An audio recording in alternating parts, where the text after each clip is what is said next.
కట్టెలు కొట్టేవాడి కథ. అనగనగా కట్టెలు కొట్టేవాడు ఉండేవాడు. అతను చాలా కష్టపడేవాడు. తెల్లవారకుండానే అడవిలోకి వెళ్ళి కట్టెలు కొట్టుకొని ఊరిలో ఆ కట్టెలు అమ్ముకొని జీవితం కొనసాగిస్తూ ఉండేవాడు. అలా ఉండగా ఒకరోజు కాలువ గట్టున చెట్టు నరుకుతుంటే తన గొడ్డలి నీళ్ళల్లో పడిపోయింది. నీళ్ళల్లో చాలాసేపు గొడ్డలిని వెతుక్కున్నాడు. కానీ లాభం లేకపోయింది.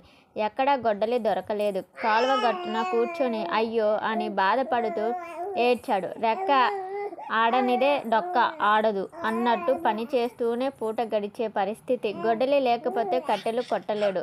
కట్టెలు కొట్టకపోతే అవి అమ్మలేడు. అమ్మకపోతే డబ్బు ఉండదు. డబ్బు లేకపోతే కుటుంబం అంతా పస్తులు ఉండాలి.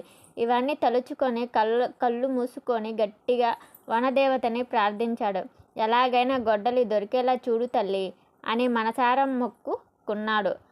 దేవత ప్రత్యక్షమైంది. విషయం తెలుసుకొని నదిలోకి దిగి ఒక బంగారు గొడ్డలి తీసింది. ఈ గొడ్డలి నీదా అని అతన్ని అడిగింది. అతను కాదమ్మా, ఇది నాది కాదు అని చెప్పాడు. దేవత మళ్ళీ నీళ్ళలో దిగి ఒక వెండి గొడ్డలి తీసింది. ఈ గొడ్డలి నీదా? కాదమ్మా, ఇది కూడా నాది కాదు అని అతను బదులు చెప్పాడు. ఈసారి దేవత చాలాసేపు నీళ్ళలో వెతికింది.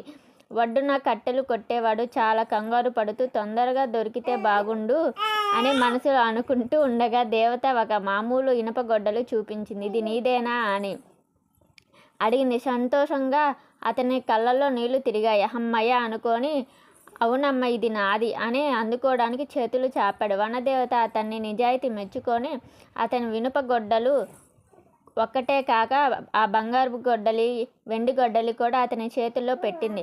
నీ నిజాయితీ నాకు నచ్చింది. ఇవి కూడా ఈరోజు నుంచి నీవే అని చెప్పింది. కట్టెలు కొట్టేవాడు కళ్ళకు అద్దుకొని 3 గొడ్డలు తీసుకున్నాడు.